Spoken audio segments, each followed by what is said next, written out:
Welcome everyone to today's devotion. We find ourselves in the 5th chapter of Ephesians.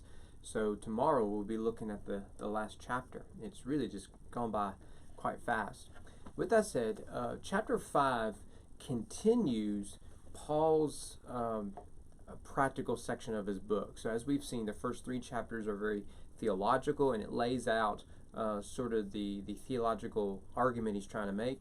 The last 3 chapters are applying those principles to daily lives. And chapter 4 is very broad with everything. And chapter 5 starts the more specific application. And so we could divide chapter 5 really into 2 sections. Verses 1 to 21 makes the point that we are, on the one hand, to walk in love. There in verse 2, or actually, let's go back to verse 1, to be imitators of God. And then you can bridge that with the end of this section, verse 21, where he says that we are to submit to one another out of reverence for Christ.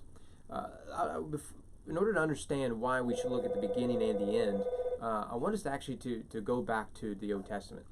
If you were to read the 10 Commandments, you may notice that the 10 Commandments are broken down into two parts. The first 4 commandments have to do with loving God. The last 6 commandments have to do with loving your neighbor. More than that, what you have is that if we are obedient to the first commandment, then the other 9 flow out of that. If you are obedient to the 10th commandment, the previous 9 will be obeyed, right? So if you love God with all your heart, mind, soul, body, strength, your entire being, then you're not going to murder. You're not going to violate the Sabbath. You're not going to commit adultery or covetousness, right? Because loving God is the key to everything else. At the same time, if you do not covet, that's the 10th commandment, then you're not going to steal. You're not going to kill. You're not going to commit adultery. Nor are you going to worship false idols. Right? So Christianity and even Judaism has always understood that that's how the 10 Commandments function. The first and 10 are really connected in many ways, and they serve as perfect bookends. Paul does something similar here, in that if you grasp the first commandment here in verse 1, to be imitators of God as beloved children, everything he says below that flows out of it. At the same time, if we understand and grasp what he says in verse 21, that we are to submit to one another out of reverence for Christ, then everything that came before it makes sense. So in essence, what he has is to love God and be like him, and because you love God, you'll love others and you'll serve. At the same time, if you love others, right, and love them in the way that Christ has loved you, then you'll be an imitator of God. Then you'll do everything in between. It's the real beauty of this. Though the language is somewhat general, although he has his own virtue and vice list here, it's very specific in what does it mean to look like a Christian. When verse 1, again, imitate God. I mean, can you get a more simple definition than that? Imitate God. Your goal as a Christian, your responsibility as a Christian is to be like Jesus. Is that too elementary? Right? But if we were to pause, and before we made a decision, before words came out of our mouth, before we allow our thoughts to get out of control, what if we just paused and asked, does this imitate what I know of God in Christ or not? And if it doesn't, then I avoid it. If it does, then I double down on it. I mean, it's a very simple approach, but very practical, a way of thinking about the Christian life. And so, more specifically, what does it look like to imitate God as beloved children? Well, first of all, in verse 2, he tells us to walk in love as Christ loved us and gave himself up for us, a fragrant offering and sacrifice to God. So his answer to what it means to imitate God is centered in the gospel. That you will take what you know of the gospel and walk in love. If the love is the root of the gospel, and that God has loved us with rich mercy, remember what he said in chapters 2 and 3, then we should follow that example. As Christ has loved us, so we will walk in love. Now, what that looks like specifically, verse 3, is we must avoid sexual immorality, impurity, covetousness. There's that word again. He'll add verse 4, no filthiness, nor foolish talk, nor rude or crude joking, but rather we should be people of thanksgiving. So this is his viceless versus virtueless. It's kind of what he's doing in this section. He's saying that if you imitate God, then you don't follow after these things. If you imitate God and are rooted in the gospel, you imitate these things, right? So we want to put aside immorality and impurity and covetousness, and in its place, what we want is righteousness and holiness. We want to get rid of foolish talk and filthiness, and in its place, what we want is thanksgiving. You really think about it, that if you spent your words encouraging, comforting, and being thankful, how much better would this world be? Even like right now. Right now. I mean, it would be a different world we live in.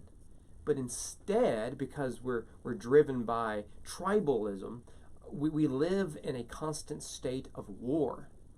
And so we use our language, whether through social media or through with our actual tongue, in order to destroy those who are on the other side, in that other tribe.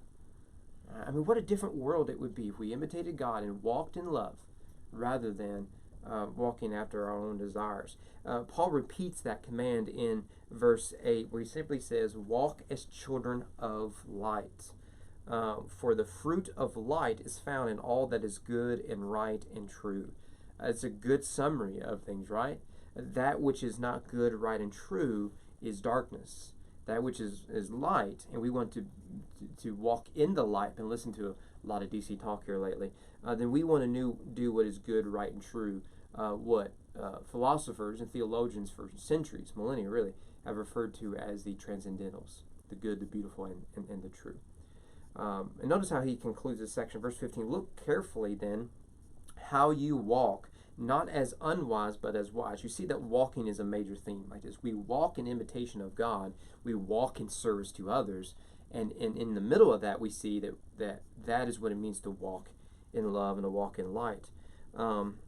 He mentioned, the words that we use. He picks up on it again in verse 19.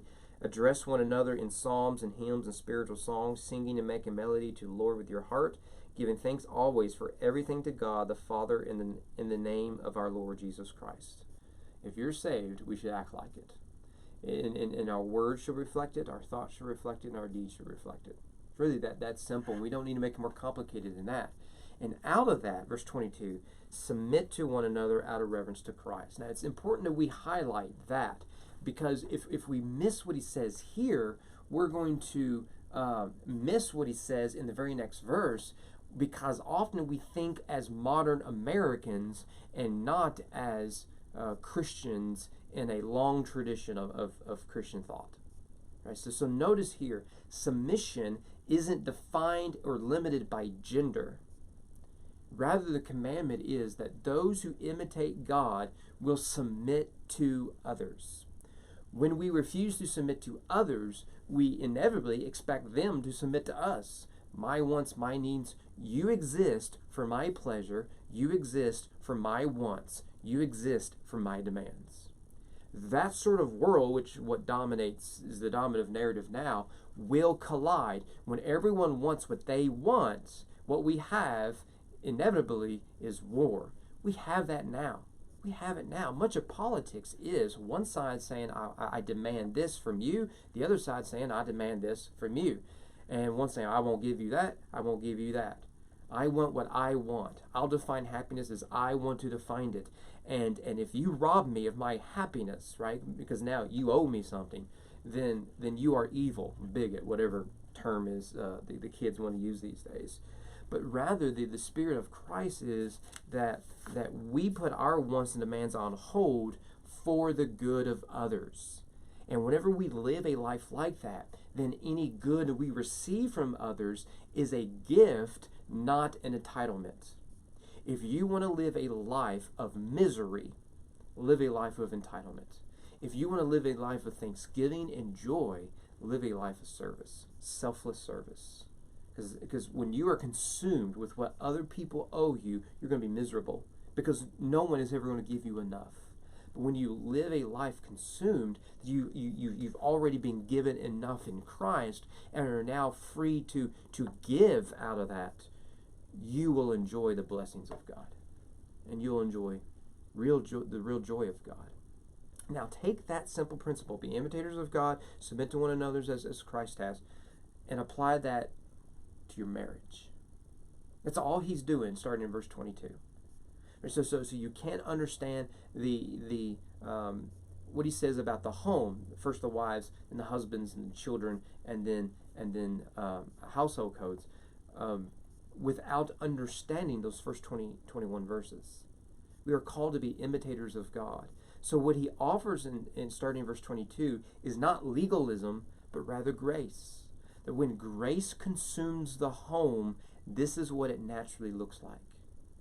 But when uncleanness and filthiness and unrighteousness consume the home, what you have is brokenness and ugliness and division, which has been a major theme in the book of Ephesians. So notice what he says, verse 22, wives, submit to your husbands as to the Lord. Well, clearly Paul is a sexist and we should just move on with our lives, right? No.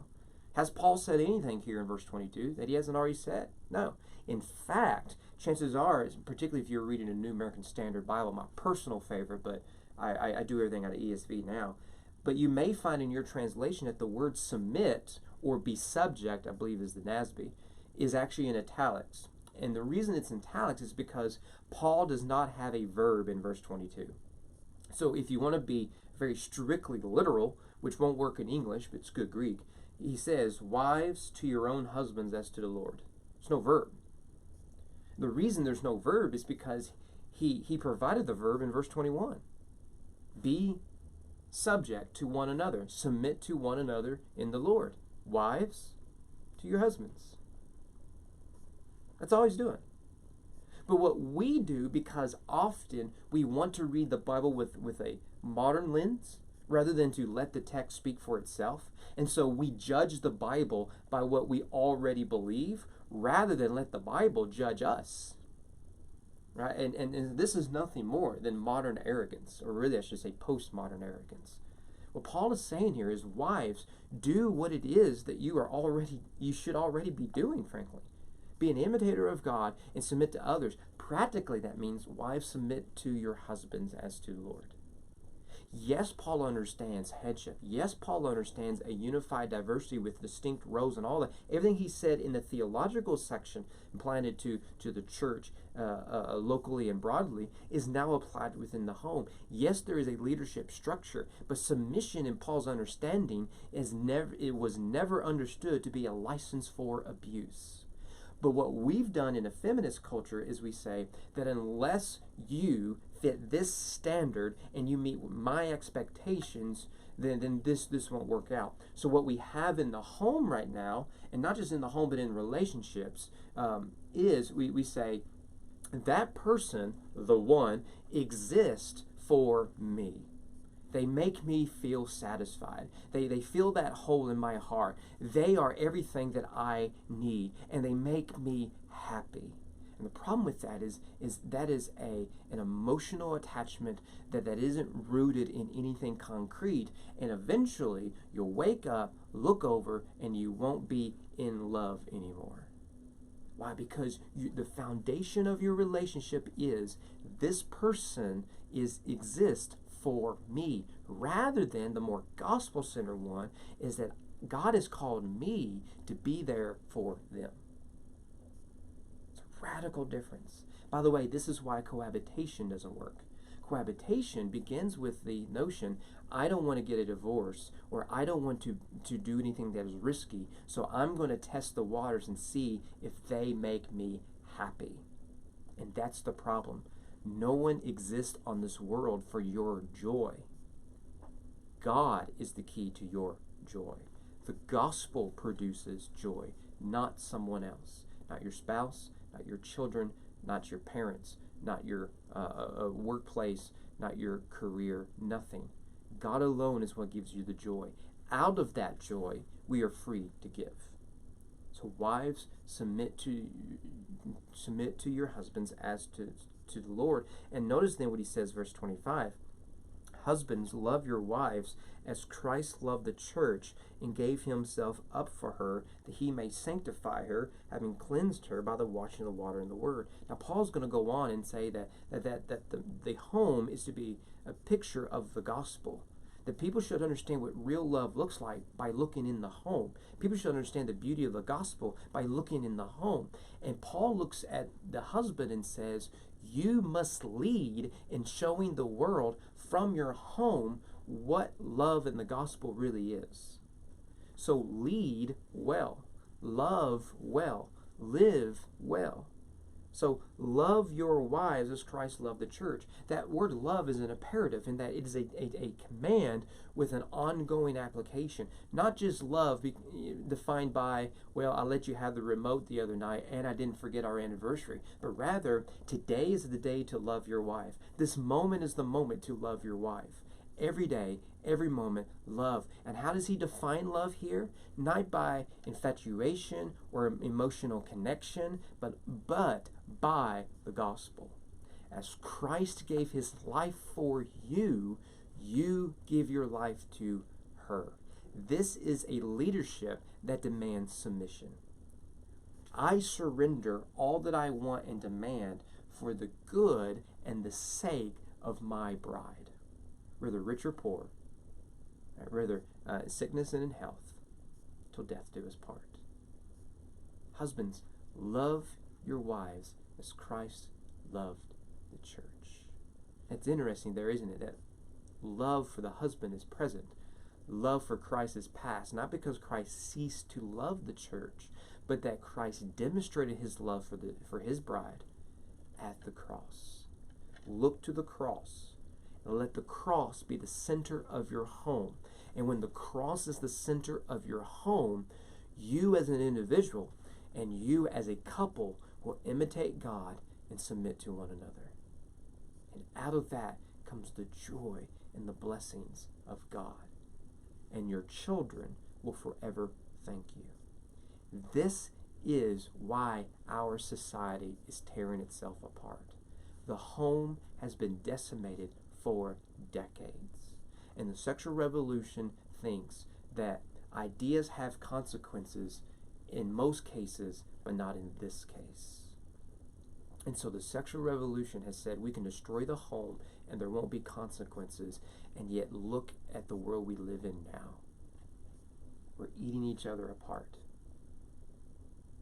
And that is unfortunate. Well, what we're going to do tomorrow, Ephesians 6 ends by looking at more household codes, particularly with children and others, and then we'll look at the armor of God. So, Lord willing, we'll see you guys here roughly the same time tomorrow.